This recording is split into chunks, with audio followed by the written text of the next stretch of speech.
श्री राधारमण हरि गोविंद जय जय।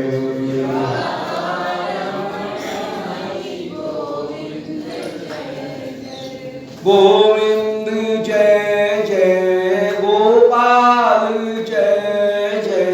गोविंद जय जय गोपाल जय जय। श्री राधारमण हरि गोविंद जय जय। राधारमण हरि गोविंद जय जय। गोविंद जय जय गोपाल जय जय। गोविंद जय जय गोपाल जय जय। श्री राधारमण हरि गोविंद जय जय। श्री राधारमण हरि गोविंद जय जय। वृंदावन बिहारी लाल की जय। ओम नमो भगवते पुराण पुरुषोत्तमाय। ओम जयति पराशर सूनु सत्यवती हृदय नंदनो व्यासो यस्यास्य कमलदलतं वाग्मयमृतं जगत्प्यवती। विश्वसर्ग विसर्गादि नवलक्षण लक्षितं श्रीकृष्णाक्षरं परं धाम जगद्धाम नमामि तत्। हृदयस्य प्रेरणया प्रवर्तितो हम पराकुलकोटि तस्य हरे पदकमलं वन्दे श्रीचैतन्यदेवस्य। वन्देऽहं श्रीगुरुं श्रीयुतपदकमलं श्रीगुरुं वैष्णवांश्च। श्रीरूपं साग्रजातं सहगण रघुनाथान्वितं तं सजीवं साद्वैतं सावधूतं परिजनसहितं श्रीकृष्णचैतन्यदेवं श्रीराधाकृष्णपादान् सहगण ललिता श्रीविशाखान्वितांश्च। आयामलम्बितभुजौ कनकावदातौ सङ्गीतदैकपितरौ कमलायताक्षौ विश्वम्भरौ द्विजवरौ युगधर्मपालौ वन्दे जगत्प्रियकरौ करुणावतारौ। वन्दे कृष्णपदारविन्दयुगलं यस्मिन् पुरनीपुरुषां वक्षोजप्रणीकृते विलसति स्निग्धोऽङ्गरागस्वतः। काश्मीरं तलशोणिमोपरि कस्तूरिकां नीलिमा श्रीखंडं नखचंद्रकांतिलहरी निर्व्याजमातन्वते। नारायणं नमस्कृत्य नरं चैव नरोत्तमं देवीं सरस्वतीं व्यासं ततो जयमुदीरये। वाञ्छाकल्पतरुभ्यश्च कृपा सिन्धुभ्य एव च पतितानां पावनेभ्यो वैष्णवेभ्यो नमो नमः। हे श्री सनातन प्रभु करुणाम्बुराशि हे रूप दुर्गत जनैक दयावलो। हे भट्टी सुमते रघुनाथ दासो श्री जीव में कुरुत मंदमते दयांतरा। तुलसी काननम यत्र यत्र पद्म बनानि च पुराण पठनम यत्र तत्र सन्निहितो हरि। बोलो श्री वृंदावन बिहारी लाल की जय।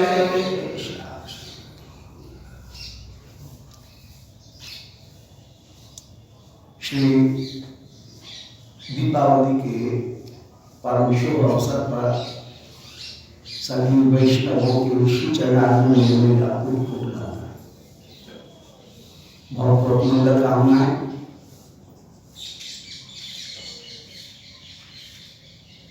श्री ब्रजराज नंदराय ऐसा मानते हैं कि श्री लक्ष्मी नारायण की कृपा से ही मुझे नंद नंदन की प्राप्ति हुई है। दीपावली का उत्सव श्री राघवेंद्र सरकार के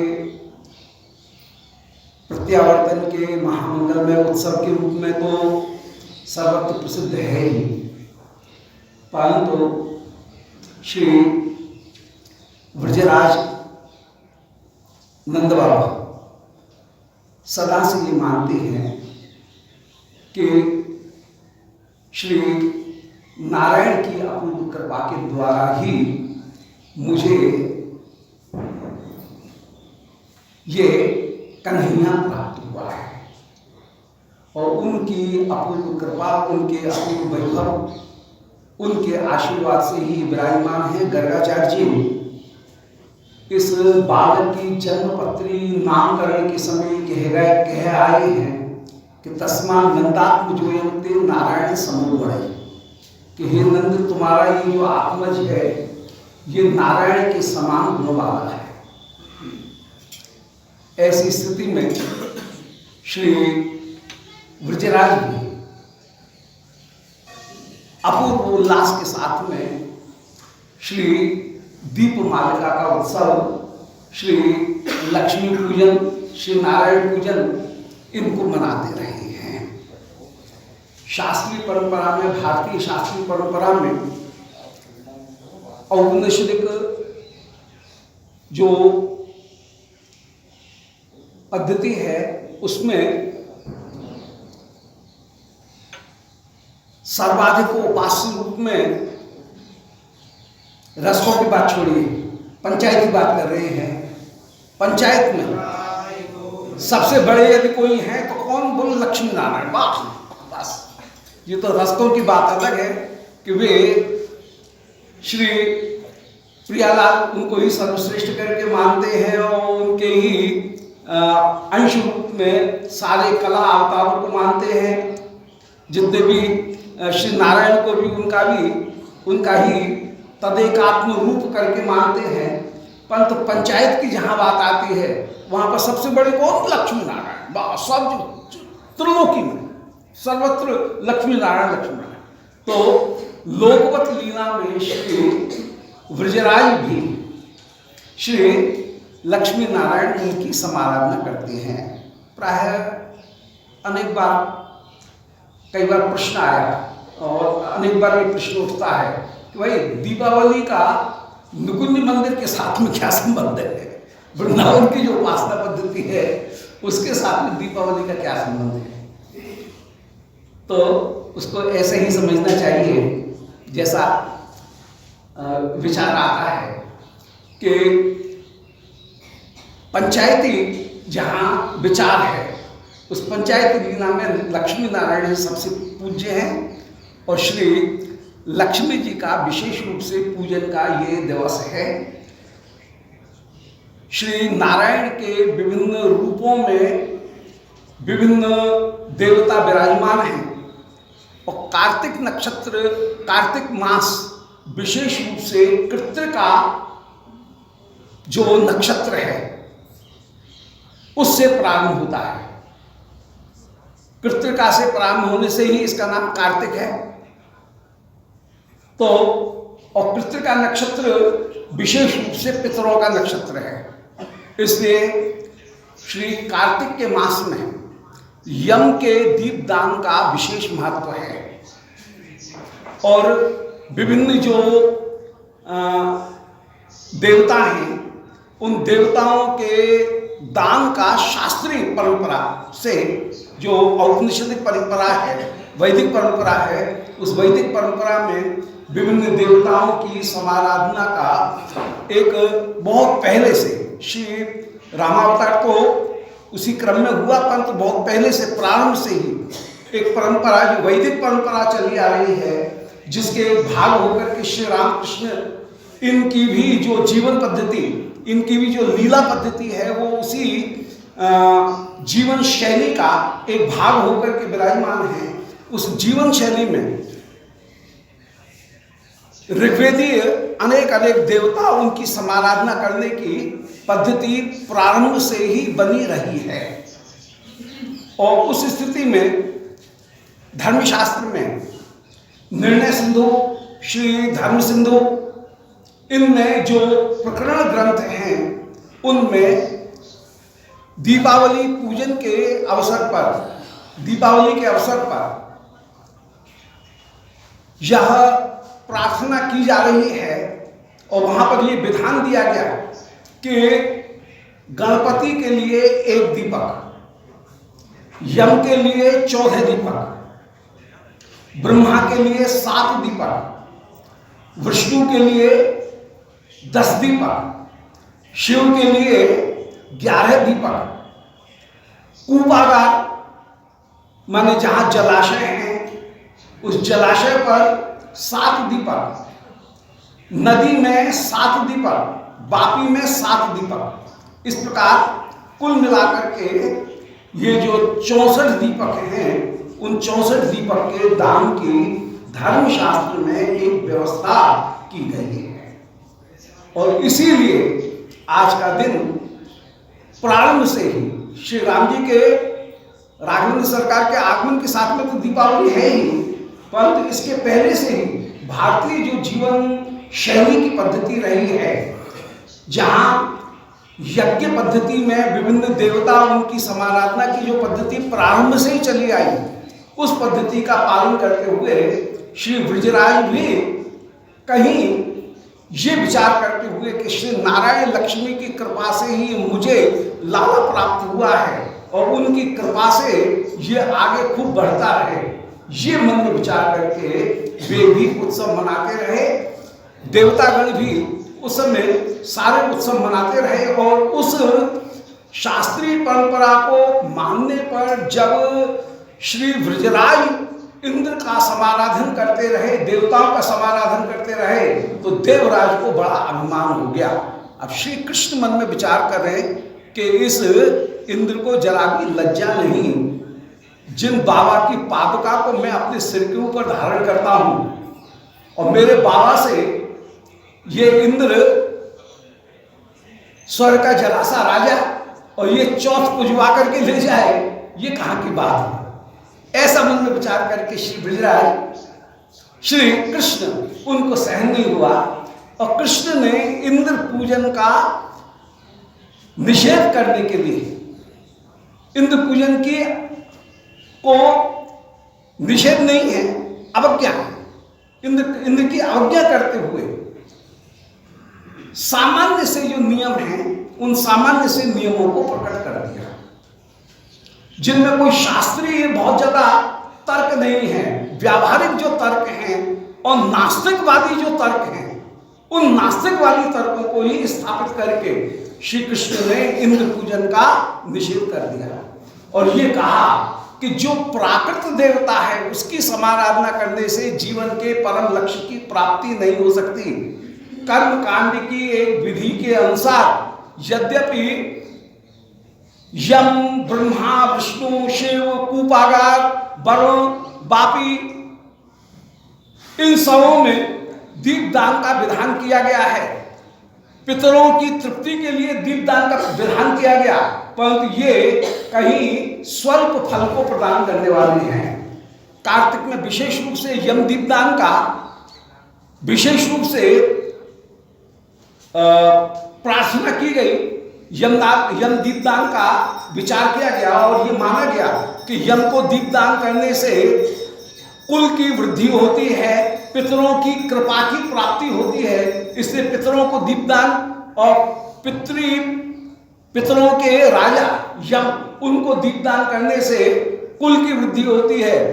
श्री ब्रजराज लोक परंपरा में गड्डल का प्रवाह में, भेड़ चाल में, उसी तरह से लोक व्यवहार में इंद्र पूजन और दीपदान इत्यादि करते रहे। तो दीपमालिका की पद्धति तो बहुत पुरानी प्राचीन रही, परंतु श्री कृष्ण ने उसे कहीं उदात्तीकृत करके उस पद्धति को, उसका सब्लिमेशन करके, उसका उदारीकरण करके श्री कृष्ण ने कहा कि यह दीपदान तत्वतः पितरों के लिए, यम के लिए, इंद्र के लिए, अन्य देवताओं के लिए नहीं होना चाहिए, ये दीपदान होना चाहिए गुणातीत देवता के लिए, त्रिगुणात्मक देवता के लिए नहीं होना चाहिए। ये हमारे पास में जो साधन हैं उन साधनों का सबसे ज्यादा उपयोग हम करें तो वो हम करें गुणातीत देवता के लिए। और उन्होंने श्री नंद बाबा के साथ में मामूली से तर्क दिए, जो तर्क कोई शास्त्रीय नहीं है बल्कि व्यावहारिक जो तर्क हैं उन तर्कों को प्रस्तुत दिया कि कर्मणा जायते जंतु हो कर्मणैव विलीयते। बोले बाबा ये इंद्र की पूजा क्या, हम अपना कर्म कर रहे हैं, बस कर्म करने से हमको फल की प्राप्ति होगी, कर्म से जीव उत्पन्न होते हैं, कर्म से रष्ट। अब ये जो तर्क है कोई शास्त्रीय तर्क है क्या? बिल्कुल व्यावहारिक तर्क है। नास्तिकों जैसा जो तर्क है उस तर्क को श्री कृष्ण ने दिया कि कर्म से जीव उत्पन्न होते हैं, अपना कर्तव्य का पालन करें, फिर हमारा महेंद्र किम करिष्यति। श्री कृष्ण कहते हैं इंद्र हमारा क्या बिगाड़ कर लेगा। नंद बाबा ने कहा कि नहीं बेटा, हमारे पास में जो कुछ भी है वो केवल हमारी अपनी उत्पत्ति नहीं है, उसमें बहुत कुछ देवताओं का, ऋषियों का, पितरों का योगदान है, इसलिए उनके प्रति हमको कृतज्ञ होना चाहिए। हमारी जो संस्कृति की डोरी है वह हमारे पूर्वजों से हमारे हाथ में आई, जिसको हम अपने योगदान के साथ में आने वाली जो पीढ़ी है उसके हाथ में सौंप करके चले जाएंगे। जाते हैं, ये संस्कृति के प्रवाह की एक पूरी की पूरी पद्धति है। ऐसी स्थिति में देवता की समाराधना तो करनी चाहिए और यज्ञ तो करना ही चाहिए, क्योंकि यज्ञ करने पर देवता, ऋषि, पितर, इनका जो हमारे ऊपर जो योगदान है उस योगदान को हम कहीं पूरा कर पाते हैं, और यज्ञ बिना देवता के पूरा नहीं होगा। श्री कृष्ण ने इस बात को लेकर के फिर से एक तर्क को ठोक दिया और बोले बाबा, अस्ति चेत ईश्वर कश्चित, मानो तेरी बात मान गए हम, प्रतिपक्ष संतोषन न्याय, मैं तेरा मन ही प्रसन्न रहे, जो शत्रु प्रतिपक्ष है, प्रश्न करने वाला है, उसके मन को संतोष हो जाए। इसी प्रतिपक्ष संतोषन ने ऐसे कहा कि अस्ति अस्ति चेत ईश्वर कश्चित, ईश्वर किसने देखा, परंतु ये तू कह रहा है ईश्वर है, ईश्वर नाम की कोई चीज है, चलो हम स्वीकार करते हैं, परंतु वह भी कर्म करने वालों को फल देगा, बिना करने वालों को फल नहीं देगा। हम अपना कर्म कर रहे हैं, अपना स्वाभाविक कर्म कर रहे हैं। स्वाभाविक कर्म क्या है कि ब्राह्मण सत्कर्म करते हुए अपने जीवन का यापन करे, यज्ञ करना, यज्ञ कराना, दान ग्रहण करना, दान ग्रहण कराना, दान देना, और विद्याध्ययन करना और विद्याध्ययन कराना, ये 6 ब्राह्मण के काम हैं। क्षत्रिय प्रजा की रक्षा करे, वैश्य जो है उसका ये कर्तव्य है कि वो 4 प्रकार से अपनी आजीविका करे, कृषि, वाणिज्य, गोरक्षा और कुशीत। इनमें गोप जाति आती है वैश्यवर्ण के भीतर। सो वैश्यवर्ण के भीतर होने पर हम अपना स्वाभाविक कर्म कर रहे हैं। हमारा स्वाभाविक कर्म है गायों का पालन करना, गोरक्षा, ये वैश्य का धर्म है। कृषि, वाणिज्य, गोरक्षा और कुशीत माने उधार धन दे करके और फिर उससे ब्याज लेकर के या बीच में जो लाभ हो रहा है उस लाभ को कमाना। तो हम तो अपना धर्म कर रहे हैं और अपना काम कर रहे हैं। ये महेंद्र कहाँ से आ गया, इंद्र जो हमसे चौथ पूजा करके ले जाए। अपना कर्म हम कर रहे हैं, और यदि हमने कर्म किया है तो देवता को कर्म के अनुसार फल देने वाला है। माना तेरी बात कि यज्ञ में देवता की भी अपनी आवश्यकता है, परंतु देवता उसको फल देगा जो कि कर्म करेगा, जो कर्म नहीं करेगा उसको देवता फल नहीं देगा। और बाबा ठीक है, देवता है, ईश्वर है, यज्ञ है, सब ठीक है, परंतु शास्त्र ये कहते हैं, अब ये व्यवहारवाद, वार्तावाद, एक बात उत्पन्न किया, एक बात किया कर्मवाद, दूसरा एक सिद्धांत दिखाया देवतावाद। पहला था कर्मवाद।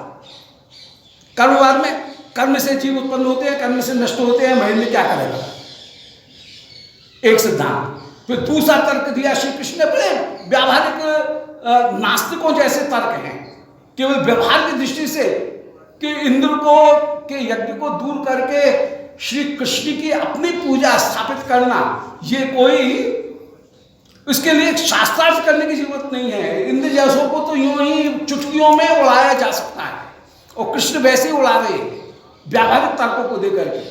तो कर्मवाद उत्पन्न किया, दूसरा फिर देवतावाद कि यज्ञ करने के लिए देवता की आवश्यकता है, तो देवता भी क्या करेगा, देवता अपने आप में कुछ नहीं देगा, देवता कर्म के अनुसार फल प्रदान करेगा।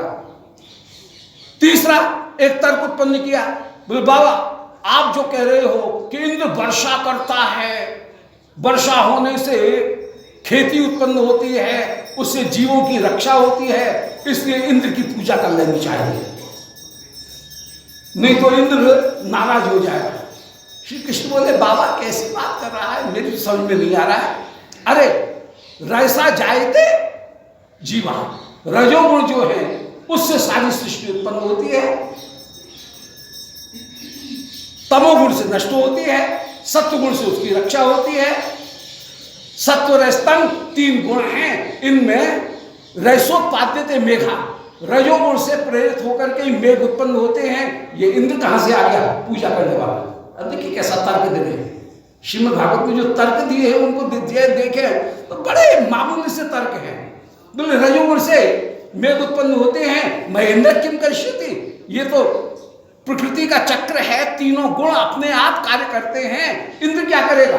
इंद्र की पूजा करने की कोई जरूरत नहीं है। रजोगुण अपने आप, रजोगुण के द्वारा सृष्टि हो रही है, सत्वगुण के द्वारा स्थिति हो रही है, तमोगुण के द्वारा नाश हो रहा है। इसमें इंद्र कहां से आ गया? इंद्र की पूजा क्यों कर रहे हैं? फिर स्वभाववाद, एक चौथा तर्क दिया, पहले कर्मवाद, फिर देववाद, फिर देववाद के बाद में फिर तीसरा दिया मन गुणवाद, प्रकृतिवाद।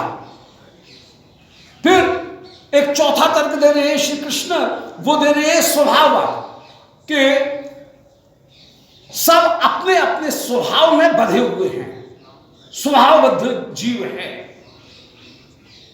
पूर्व जन्म से जो स्वभाव मिले हैं, पूर्व जन्म के कर्मों के कारण जो स्वभाव मिले हैं, उन स्वभाव के कारण हम कर्म कर रहे हैं।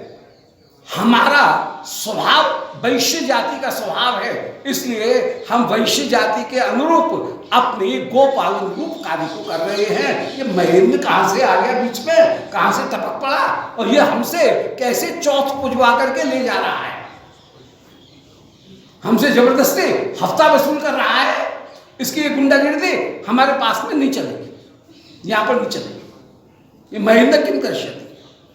और पांचवा एक तर्क और दिया श्री कृष्ण ने, बिल्कुल व्यावहारिक तर्क, केवल व्यावहारिक तर्क है, शास्त्रीय तो कुछ भी नहीं है उसमें। वो पांचवा तर्क दिया वार्तावाद।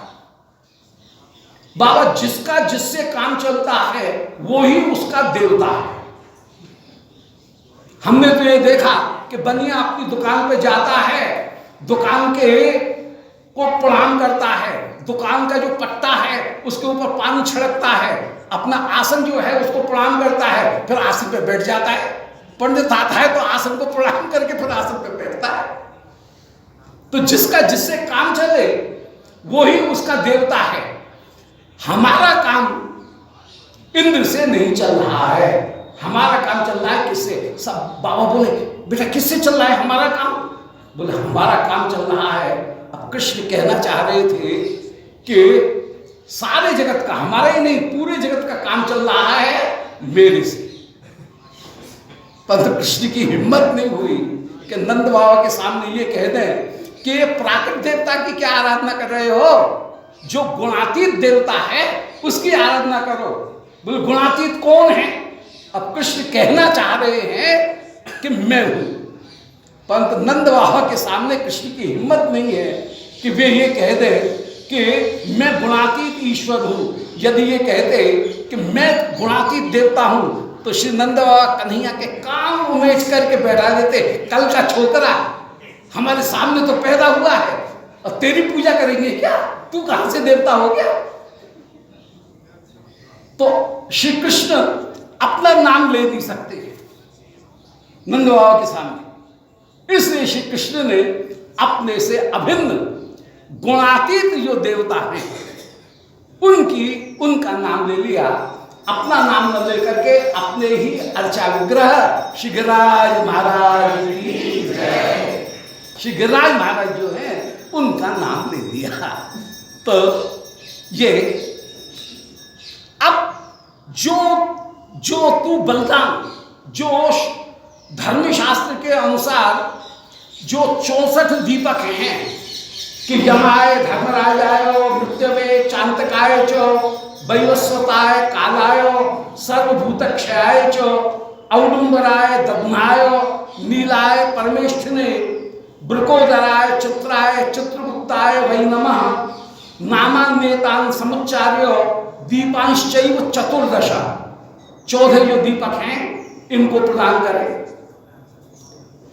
प्रदद्यात् धर्मराजाय नरकम नैव पश्यति, जो धर्मराज को दीपक देता है वह नरक का दर्शन नहीं करता है।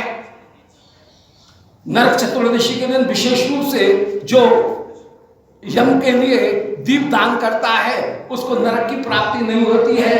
फिर ब्रह्मणे सप्त दीपानि, ब्रह्मा के लिए 7 दीपक, विष्णुवे दशमेव च, विष्णु के लिए 10, एकादश शवास्यार्थे, एकादश दीपक शिव के लिए, मुक्त भवति सर्वथा, मुक्ति होती है। गिनती पहले बता दी थी, जो 64 दीपक हैं वो 64 दीपक दान करने की शास्त्र में, धर्मशास्त्र में ये व्यवस्था थी। और श्री लोकवत लीला में अपने आप को सामान्य मनुष्य और देवताओं के अधीन समझते हुए श्री ब्रजराज नंद कृष्ण के भी जो पिता हैं, नित्य परकर हैं, वे लोकवत लीला में अपने आप को कि कन्हैया का, हमारे ब्रज का कल्याण हो, हमारा परिवार ठीक ठाक रहे, कन्हैया ठीक ठाक रहे। कन्हैया क्या, कन्हैया की कृपा से तो सबरे देवता ठीक ठाक है, परंतु ये कह रहे हैं कन्हैया ठीक ठाक रहे, इसलिए बाबा सबको प्रणाम करें। कभी शिव जी की पूजा करने के लिए चले जाएं, कभी अंबिका की पूजा करने के लिए चले जाएं, कभी इसकी पूजा, कभी उसकी पूजा, सबकी पूजा। गृहस्थी बड़ा पिलपिला होता है। गृहस्थी की निष्ठा कुछ नहीं होती है, बड़ा स्वार्थ ही उसकी निष्ठा है, बड़ा पिलपिला होता है। जहां जरा सी कोई आपत्ति आई उसकी सारी जो अनन्यता है वो एक क्षण में सब बह जाए। तो बाबा भी लोकोत लीला वही दिखाते हुए ब्रजवासी सब देवताओं की आराधना करते हैं और वे दीपदान करते हैं। परंतु श्री कृष्ण ने जो दीपदान प्राकृत देवता के लिए हो रहा था वो दीपदान श्री कृष्ण ने अब गुणातीत श्री कृष्ण के लिए उस दीपदान को किया। और जब श्री गिरिराज जी की पूजा स्वयं कर रहे हैं, कौन ऐसा होगा कि अपने चित्र की स्वयं पूजा करे, अपनी मूर्ति की स्वयं पूजा करे, परंतु क्योंकि नंद बाबा को पूजा दिखानी है, सिखानी है, इसलिए श्री कृष्ण अपने विग्रह, अपने प्रतिमा, अपने श्री विग्रह रूप श्री गिरिराज उनको प्रणाम कर रहे हैं। मैं वैभव को वैभवशाली प्रणाम कर रहा है, एक आश्चर्य की बात। परंतु ये इसलिए कर रहे हैं कि लोकवत शिक्षा प्रदान करनी है। लोकवत शिक्षा प्रदान करने के लिए कि स्वयं प्रणाम करेंगे तो फिर कृष्ण भी देखा देखी सारे ब्रजवासी भी प्रणाम कर रहे हैं, नंद बाबा भी प्रणाम कर रहे हैं। और श्री कृष्ण ब्रजवासियों को विश्वास दिलाने के लिए फिर कृष्णम अन्यतमम रूपम गोप विश्रमणम गतः, श्री कृष्ण ने अन्यतम स्वरूप जो है उसको धारण किया गोपों को विश्वास दिलाने के लिए। बड़ा सा विशाल सा रूप, छोटा मोटा सा ठाकुर जी हो तो जैसा लंबा चौड़ा हो तो विश्वास ज्यादा उत्पन्न होता है, इसलिए कृष्ण का जितना कद है उससे भी न बड़ा, वैसा का है रूप वैसा का वैसा, परंतु थोड़ा सा बड़ा सा रूप दिखाया। सारे ब्रजवासियों को बड़ी श्रद्धा हो रही है, सब जय हो गिरिराज, कन्हैया जैसे कह रहे हैं वैसे बोल रहे हैं, बोले गिरिराज महाराज की जय, सब जय जयकार कर रहे हैं, वंदना कर रहे हैं। नंद बाबा हाथ जोड़ करके कह रहे हैं कि महाराज हम अत्यंत दीनहीन हैं, संसार के मज्जीव हैं, संसार में पड़े हुए हैं, हमारे पास में अकिंचन है, आपकी कोई भी सेवा नहीं बन रही है, आप हमारी सेवा जो भी पत्र पुष्प हैं इसको ग्रहण करो। और श्री गिरिराज कह रहे हैं कि आज कह रहे हैं कि पूजा में मानी, गिरिराज कहत पूजा में मानी। ओ ब्रजराज आपने बड़ी सुंदर पूजा की, तुम्हारी पूजा को मैंने खूब माना है, तुम खूब प्रसन्न रहो, आनंद पूर्वक करो। ऐसा कहकर के श्री गिरिराज नंद बाबा की पीठ को थपथपा रहे हैं, जय जय वाह वाह वाह, खूब आनंद। और नंद बाबा हाथ जोड़ करके कह रहे हैं तुम्हारी बड़ी कृपा की, बड़ी कृपा की। ऐसे अब श्री कृष्ण तो ये लीला कर नहीं सकते हैं, कृष्ण को आशीर्वाद दे सकते हैं क्या? पर गिरिराज रूप में आप नंद बाबा को, ब्रजवासियों को, सबको आशीर्वाद देते हुए और पीठ जो है उसके ऊपर हरदी के थापे उनको थेपते हुए आनंद पूर्वक विराजमान हो रहे, ये लीला करते। तो ऐसा नहीं समझना चाहिए कि दीपावली का उत्सव श्री राघवेंद्र सरकार के प्रत्यावर्तन से ही प्रारंभ हुआ, ऐसा नहीं है। यह तो एक वैदिक परंपरा के रूप में, देव परंपरा के रूप में अनादि काल से ही चला आ रहा था और लोकपथ लीला में ब्रजवासी जन भी मानते हैं। अब निकुंज मंदिर में, श्री गोलोक में, वहां पर 4 लीलाएं हैं नहीं, वहां पर जन्म लीला नहीं है, वहां पर असुरवध की लीला नहीं है, वहां पर गोलोक में श्री कृष्ण का ब्रज त्याग करके मथुरा जाना और मथुरा से फिर आना, ये 4 लीलाएं गोलोक में नहीं है। जन्म लीला, असुरवध लीला, दमन और प्रत्यागमन, ये 4 लीला है नहीं। परंतु इन चारों लीलाओं का अनुसंधान श्री गोलोक को अवश्य है। ब्रजवासियों ने, गोलोक के जो निवासी हैं, उन गोलोक के निवासियों ने, नृत्य परकर ने कभी भी ये नहीं देखा, क्योंकि वहां पर तो लीला नित्य है, वहां पर कोई कृष्ण का जन्म थोड़ी हुआ है कि कृष्ण का जन्म हुआ इसको देखने वाला कोई नहीं है। परंतु गोलोकवासी सब, उनके मन में अनुसंधान है। बोले कृष्ण कौन है? बोला अरे यशोदा का लाला है। कोई पूछे ये कौन है? बोला अरे ये हमारे ब्रजराज जो है उनका लाला है। तो यशोदा नंदन, नंद नंदन, यह अनुसंधान सबको है, जबकि गोलोक में जन्म नहीं। इसी तरह से गोलोक में कोई पूतना थोड़ी आई, पूतना तो इस पृथ्वी मंडल पर आई। जो असुर हैं उन असुरों का आक्रमण पृथ्वी के ऊपर है, गोलोक में थोड़ी है असुर। परंतु गोलोक के वासियों को भी ये अनुसंधान अवश्य है कि कन्हैया पूत नारी है, या अघारी है, या कंसारी है, या बकारी है, इसने बकासुर को मारा, अघासुर को मारा, पूतना को मारा, ये सब अनुसंधान उनको अवश्य है। जबकि वहां पर किसी ने ये लीला देखी नहीं, न असुरवध की लीला देखी, न जन्म की लीला देखी, न कन्हैया कहीं जैत जन्मवासो देव की जन्मवाद यदवर परशस्व धर्मम, वहां पर गमनागमन की लीला भी नहीं है। परंतु सब ब्रजवासियों को खूब ये स्मृति है, क्या हमारा कन्हैया गया कुछ दिन के लिए, कंस जो है उसको मार करके कुछ दिन के लिए द्वारका चला गया, फिर वहां से लौट करके वापस हमारे पास में आ गए। यह अनुसंधान जरूर है। इसी तरह से श्री गोलोक में निकुंज मंदिर में श्री प्रिया जी विराजमान हैं और श्री प्रिया जी पूछ रही हैं, कोई सखी आकर के वहां कहती है, बोले आज क्या हो रहा है? बोले आज अमुक ब्रह्मांड में लाल जी का जन्म हुआ है और बड़ा महोत्सव हो रहा है। बोले जन्म हुआ है, महोत्सव हो रहा है, तो हम निकुंज में क्यों नहीं मना?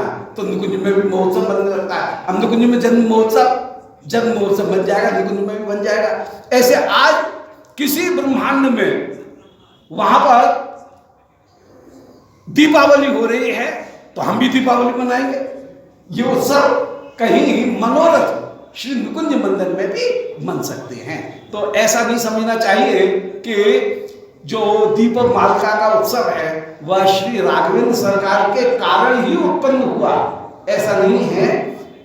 उत्सव में उत्सव मिल जाते हैं, उनका समुच्चय हो जाता है। इसी प्रकार जो एक वैदिक परंपरा थी, उस वैदिक परंपरा में ही अनेक उत्सव, अनेक भावनाएं मिलकर के उनकी दिशा बदल जाती है। और ये जो उत्सव है, यह तो श्री गोवर्धन दीपमालिका श्री गिरिराज महाराज को दीपमाल का प्रदान करना। हाथी के पैर में सब पैर आ जाएंगे। एक ठाकुर जी को दीपक समर्पित करने पर फिर जितने भी देवता हैं उन सबों का दीपमालिका का प्रसंग अपने आप पूरा हो जाएगा। बड़े की पूजा करने पर छोटे की पूजा अपने आप साथ के साथ में हो जाती है।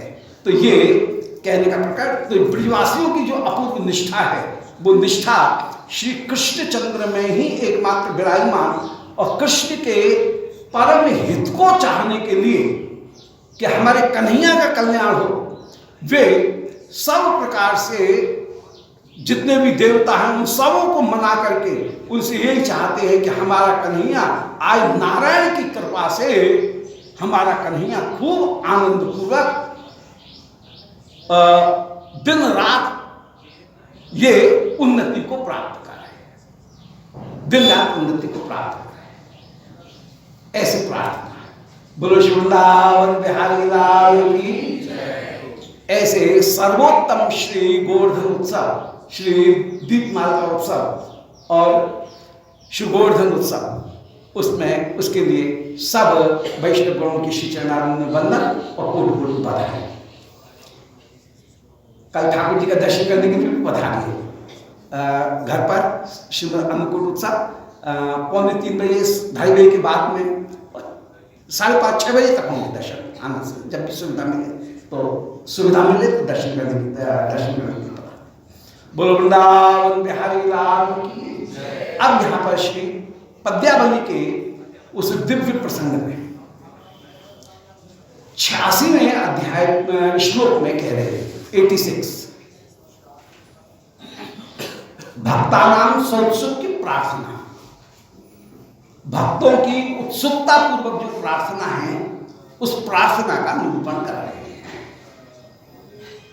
कि नंद नंदन पदार विंदये विंदयो स्यंदमान मकरंद बिंदवा सिंधव परम सौक्ष संपदा नंदयन तो हृदय ममानिशा। क्या बात, क्या बात। ये एक बड़ी प्रसिद्धि है कि बूंद में बिंदु में सिंधु, यहाँ पर बिंदु में सिंधु का ही यहाँ पर प्रयोग किया गया है।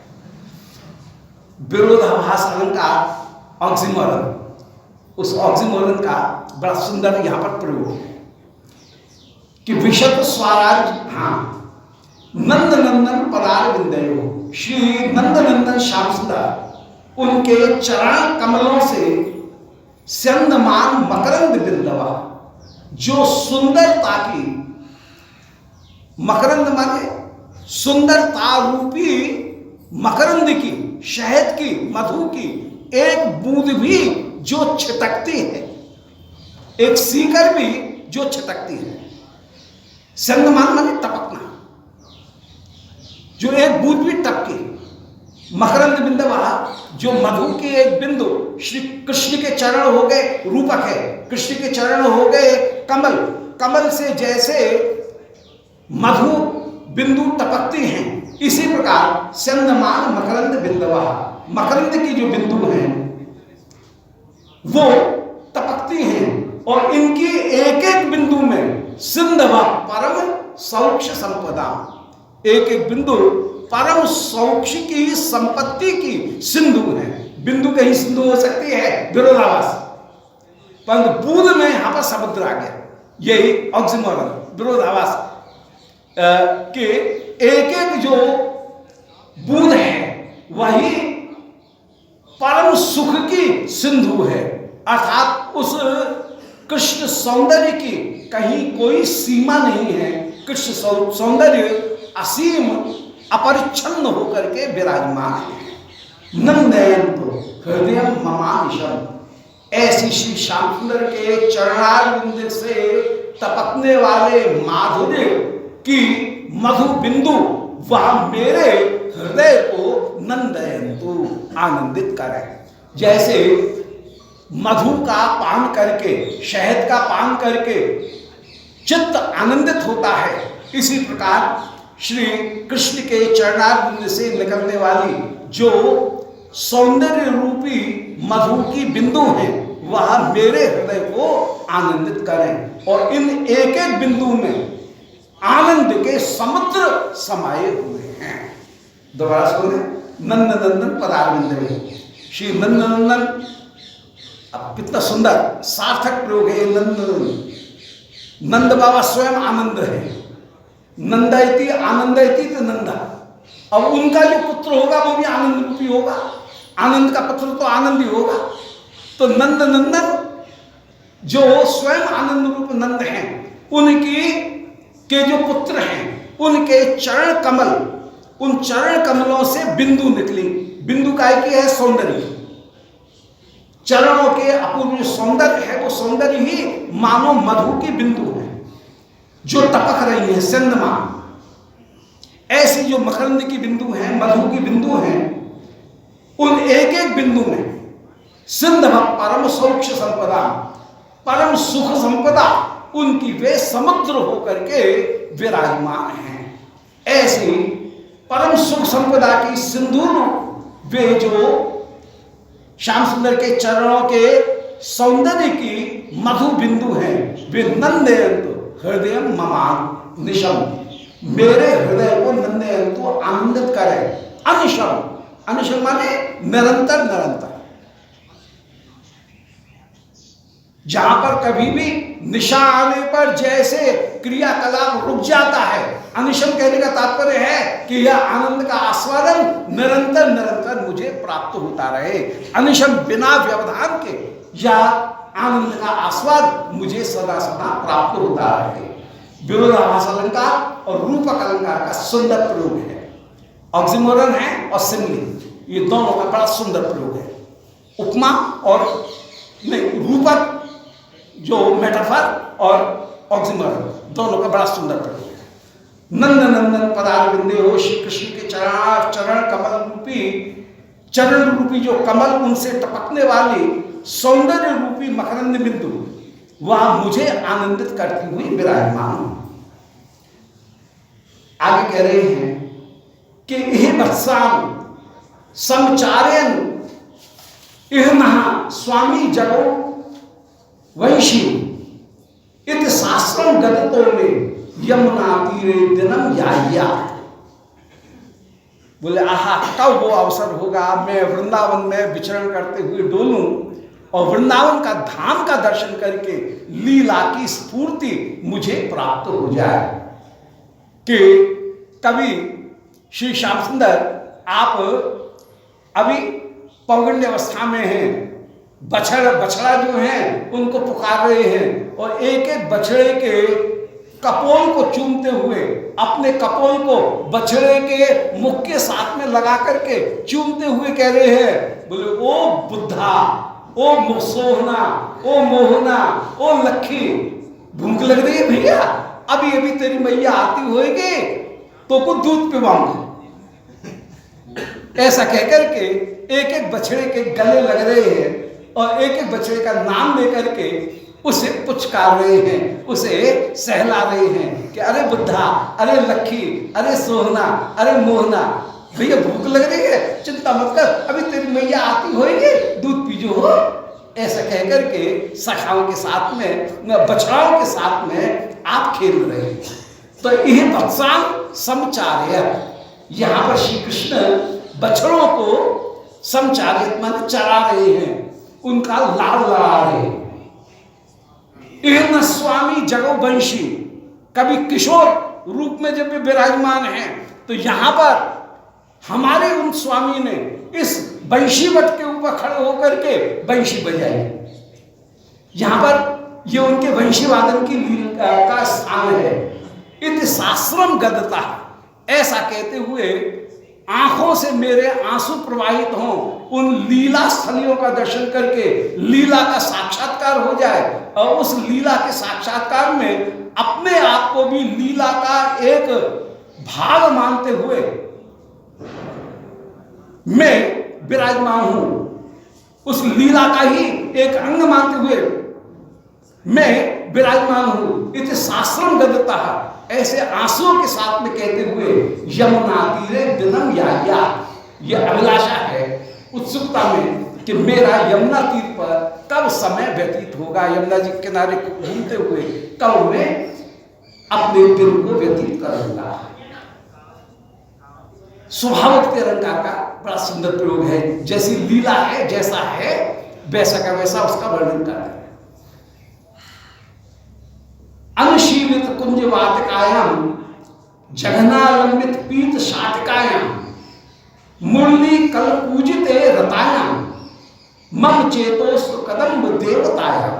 क्या सुंदर ये पदशैया कितनी सुंदर है, कोमलकांत पदावली कैसी सुंदर प्रकार से यहाँ प्रयोग की गई है। अनुशीलित कुंज वाटिकाया, जो कुंज वाटिका में अनुशीलित माने विचरण करते हुए, क्रीड़ा करते हुए डोल रहे हैं। अनुशीलन कर रहे हैं माने विचरण कर रहे हैं, कुंज वाटिका में जो विचरण करते हुए डोल रहे हैं। जघनालंबित पीत शाटिकायाम, जिन्होंने अपने कमर में बड़ा सुंदर पीतांबर धारण कर रखा है, पीत शाटिका धारण कर रखी है। अब वो शाटिका कहने का तात्पर्य ये है, एक चमत्कार है कि देवता शब्द संस्कृत में स्त्रीलिंग है। संस्कृत में देवता शब्द जो है वो स्त्रीलिंग है, देव शब्द पुल्लिंग है और देवता शब्द स्त्रीलिंग है। तो देवता शब्द स्त्रीलिंग है, तो देवता के साथ में संगति बैठाने के लिए पीतांबर की जगह पीत शाटिका शब्द का प्रयोग कर रहे हैं। पीली साड़ी धारण कर रखी है। पीली साड़ी कहने का मतलब है कि पीतांबर जिन्होंने धारण कर रखा है। तो अनुशीलित कुंज वाटिकायाम, जो कुंज वाटिका में विचरण करने वाले हैं, और जघनालंबित पीत शाटिकायाम, जिनके जघन के ऊपर, कमर के ऊपर सुंदर पीत शाटिका शोभा को प्राप्त हो रही है। शाटिका का मतलब साड़ी नहीं है, शाटिका का तात्पर्य यहाँ पर पीतांबर ही है। तो जिन्होंने पीतांबर धारण कर रखा है, और मुरली कल पूजते रताया, और मुरली के कल पूजन में जो रत हैं, अर्थात सुंदर प्रकार से मुरली वादन करते हुए जो विराजमान हैं, मुरली उनका गायन करते हुए जो विराजमान हैं। मुरली के कल, कल का तात्पर्य है मधुर स्फुट जो वाणी, उसका नाम है कल। जो मीठी भी हो परंतु जिसके शब्द अत्यंत स्पष्ट न हो, जो समझदार हैं वे समझेंगे, परंतु शब्द अत्यंत स्पष्ट नहीं है, ऐसे मुरली। तो मधुर स्फुटन कलम, जो मधुर और स्फुट हो उसका नाम है कलनाद। तो मुरली कल पूजते, मधुर स्फुट मुरली के स्वर को जो बजा रहे हैं, ऐसे मम चेतोस्तु कदम्ब देवतायाम, ऐसे कदम्ब के किनारे रहने वाले किसी देवता में, माने देवी में मेरा चित्त लगे। कदम्ब की देवी कौन है, कदम्ब के देवता कौन है, माने कदम्ब वृक्ष के नीचे खड़े होकर के जो मधुर स्वर में वेणुनाद कर रहे हैं, और जो कृष्ण कदम्ब के नीचे विराजमान होकर के वेणुनाद करते हुए विराजमान हो रहे हैं, उनके मुरली कल पूजित में मेरा चित्त लगे। तो श्री कृष्ण को एक कदम्ब देवता के रूप में, देवता शब्द स्त्रीलिंग है, तो एक कदम्ब देवता के रूप में श्री कृष्ण को चित्रित करते हुए कह रहे हैं कि जो कुंज वाटिका में भ्रमण करने वाला है वो उसकी लीलास्थली है कुंज वाटिका, जिसने अपनी कमर में सुंदर पीतांबर धारण कर रखा है, मुरली के स्फुट मधुर स्वर से मुरली बजाते हुए जो रथ है अपनी मुरली की तान में डूबा हुआ है, ऐसा मम चेतोस्तु कदम्ब देवतायाम, ऐसे कदम्ब देवता में मेरा चित्त, कदम्ब के पास में ही जो देवता है उस देवता में मेरा चित्त लगे। अतिशयोक्ति अलंकार है, कृष्ण का नाम न लेकर के कदम्ब देवता का नाम लिया जाए और कदम्ब देवता के माध्यम से कृष्ण का बोध करा दिया जाए, उपमान के माध्यम से उपमेय का बोध करा दिया जाए, तो यह अतिशयोक्ति अलंकार हो गया। यह अतिशयोक्ति अलंकार की एक महिमा हो गई कि जहां पर उपमा में कदम्ब देवता का केवल बोध किया गया और कदम्ब देवता ही कहीं प्रतीक बन गया श्री कृष्ण का। जो उपमान है वही उपमेय का प्रतीक बन गया और इतना कहीं दो वस्तुओं में समानता हो गई कि समानता होने पर उनमें एकता स्थापित हो गई। अध्यवसाय, साहित्य की भाषा में इसको कहा गया अध्यवसाय। अध्यवसाय उसे कहते हैं जहां गुण और गुणी दोनों मिलकर के एक हो जाए। घोड़ों की दौड़ हो रही है, अरे नीला जीता और काला जीता रेस में। अब काला जीता का मतलब काला रंग तो नहीं जीतेगा, घोड़ा जीतेगा, परंतु रंग ही घोड़े का वाचक हो गया, गुण गुणी का वाचक हो गया। ऐसे ही कभी कभी जो इतनी समानता है, इतनी निकटता हो जाती है कि जैसे अभी अभी चेयर ने कहा था, अभी अभी मंच से बात कही गई, मंच ने कहा था। अब मंच थोड़ी बोलेगा, चेयर थोड़ी बोलेगी। चेयर का मतलब चेयर पर्सन, मंच का तात्पर्य स्टेज से किसी बोलने वाले वक्ता ने कहा, तो मंच बोलने वाले का प्रतीक बन गया।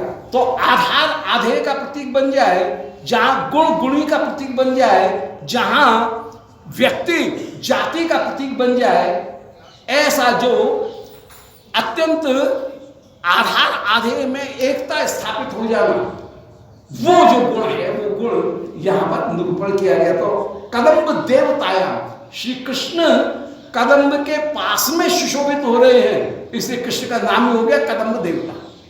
ये कदम्ब का जो देवता है उसमें मेरी अपूर्व प्रीति हो। ये अध्यवसाय, यहां अध्यवसाय का सुंदर प्रयोग किया गया है। गोविंद कवि का है श्री गोविंद से, हो सकता है श्री महाप्रभु के प्रकरण हो, ये वे गोविंद हो जो श्री महाप्रभु की निरंतर निरंतर सेवा में सदा रहे, वे गोविंद।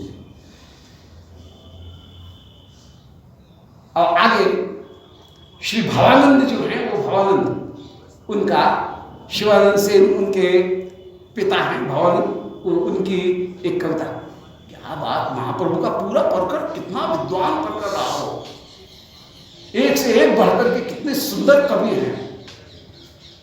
यूं चरित्र में कथा श्रवण करने पर उनको उनकी जो प्रतिभाएं हैं, उनके ये जो गुण हैं उसका उतना प्रकाशन नहीं होता है, परंतु यहाँ पर श्री रूप गोस्वामी जी ने उन महापुरुषों की कविताओं का भी संकलन किया और उनमें कितना दार्शनिक सिद्धांत भरा हुआ है, औपासनिक कितने सिद्धांत हैं और काव्य के कितने महान गुण, काव्य का कितना परम परम उत्कर्ष उनकी कविता में विराजमान है। तो काव्य शास्त्र की दृष्टि से, उपासना की दृष्टि से और दर्शन की दृष्टि से, तीनों ही दृष्टि से श्री पद्यावली की जो रचनाएं हैं वो साधकों को बहुत बड़ा बल देने वाली है और एक जगह सारी वस्तुएं प्राप्त हो जाती है। श्री भवानंद से कह रहे हैं कि आरक्त दीर्घ नयनाभिराम कंदर्प कोट ललितम बपुराधहाना भूयात समेत हृदयांबुर आदि भक्ति वृंदाटवी नगर नागर चक्रवर्ती। कैसी सुंदर पद शैली है, कोमलकांत पदावली और अनुप्रास कितनी सुंदर, शब्दों की शैया कितनी सुंदर है, शब्द शैया, और साथ के साथ में शब्द शैया होते हुए भी, सुंदर शब्द शैया होते हुए जो भाषा है वो कितनी प्रसन्न, एकदम सरल सरल भाषा में कठिन से कठिन बात भाव को सुंदर प्रकार से प्रस्तुत कर रहे हैं। आरक्त दीर्घ नयना, जिनकी लालमा लिए हुए दीर्घ नेत्र है। आरक्त दीर्घ नयनो नयनाभिराम, जो नेत्रों के लिए परम परम अभिराम है। कंदर्प कोट ललितम बपुराधनाना, करोड़ों कंदर्पों की भी अपेक्षा अधिक ललित श्री अंग को जो धारण करने वाले हैं श्री कृष्ण कैसे हैं? आरक्त दीर्घ नयना, जिनकी आंखों में मद के, यौवन के लाल डोरे पड़े हुए, आरक्त दीर्घ नयन, दीर्घ नयन है जिनमें लाल डोरे मद के पड़े हुए, नयनाभिराम, जो दर्शन मात्र से ही नेत्रों को तृप्ति प्रदान करते, नयनाभिराम। कंदर्प कोटि ललितम, करोड़ों कंदर्प, कंदर्प का तात्पर्य है कि कौन उसके आगे दर्प कर सके कि मैं बड़ा, सबको पराजित जो कर दे, ऐसा जो कंदर्प। किसका दर्प उसके आगे रहा, कौन सा दर्प उसके आगे टिका? बड़े बड़े जो योगी हैं उनका भी दर्प, तपस्वियों का दर्प भी जहां समाप्त हो जाए, इसीलिए उसका नाम ब्रह्मादि जय संद्रूढ़ दर्प, कंदर्प दर्प। ब्रह्मादि जो हैं उनके भी दर्प जो हैं उनको हरण करने वाले जो कंदर्प, वो काम कंदर्प भी जिनके सामने फीका पड़ जाए, वो कामदेव भी जहां ब्रिज में प्रवेश भी नहीं कर सके, रास मंडल के ब्रिज की सीमा उसके बाहर मूर्छित होकर के कामदेव गिर जाए। तो कंदर्प कोटि ललितम, करोड़ों करोड़ों कंदर्प से भी ललित, बपुः आदधानः, जो श्री अंग धारण किए हुए हैं। भूया समेत हृदयाम्बुरुहाधिवर्ती, मेरे हृदय कमल उनमें अधवर्ती, उन हृदय कमल में जो निरंतर निरंतर निवास करने वाले हैं और हृदय के अधिवर्ती माने शासक होकर के विराजमान है। हृदय कमल उनमें जो विराजमान है, हृदयाधिवर्ती, आज भी मेरे हृदय के शासक बनकर के रहे। वृंदाटवी नगर नागर चक्रवर्ती, वृंदावन के नगर के जितने भी नागर जन हैं उन नागर जनों के चक्रवर्ती हैं। नागर कौन? बोले प्रेम की वृद्धि में जो कुशल हो उसका नाम है नागर। नागरी, नागर हमारे ब्रजभाषा का रसिक जो वाणी साहित्य है उसका बड़ा प्रिय विषय है, बड़ा प्रिय संबोधन है नागरी, नागर, लाडला, ये दो तीन शब्द बड़े प्रिय हैं। लाडली, जो लाडले, सखियों की लाडली, प्रिया जी के लाडले, श्याम सुंदर के लाडले, नंद बाबा के लाडले, सब जगह लाडले, ये परम लाडले, जहां जिनकी चेष्टाएं हृदय में अपूर्व रूप से नित्य आनंद उसको उत्पन्न करने वाली है।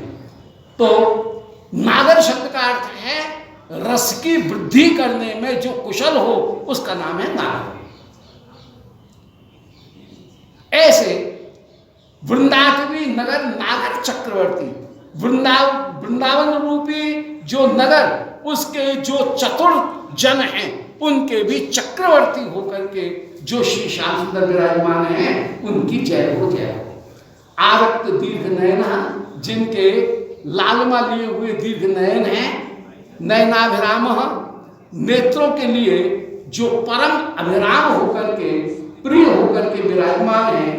कंदर्प कोटि ललितम, करोड़ों करोड़ों कंदर्प उनकी भी अपेक्षा जो अत्यंत ललित हैं। ललित का तात्पर्य है ग्रीवा, श्रीहस्त, नयन, भौं, इनके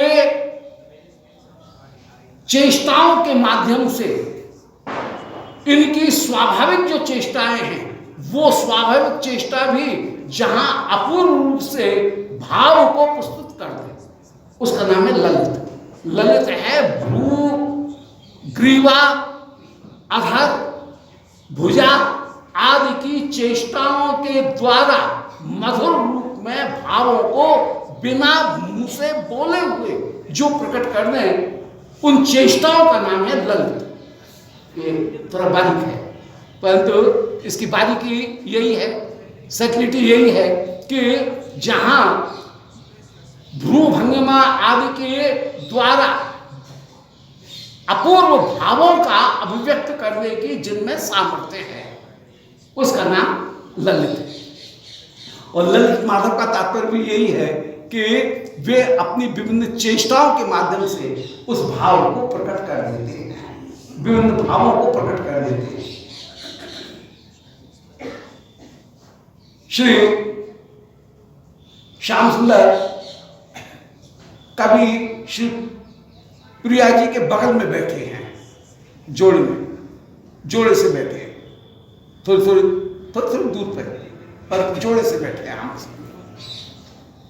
अब श्री श्याम सुंदर प्रिया जी का ध्यान अपनी ओर आकर्षित करने के लिए कभी कह रहे हैं, रूप गोस्वामी जी ने एक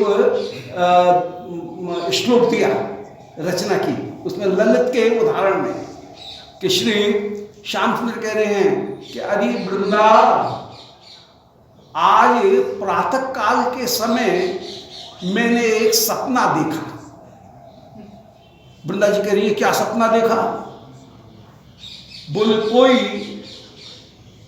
दिव्य देवी ने एकाएक मेरे सामने प्रकट होकर के मुझसे कहा, शिवप्रिया जी मुस्कुरा रही है बस।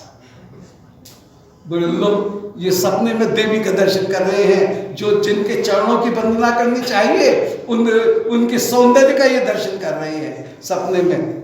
जय हो बलिहारी। ये परिहास, मुस्कुरान मात्र से ही ये कहना कि जो आराध्य है उसके सौंदर्य पर मुग्ध है, उनके गुणों और उनके चरणों की वंदना तो कर नहीं रहे हैं, उनके सौंदर्य पर मुग्ध हैं।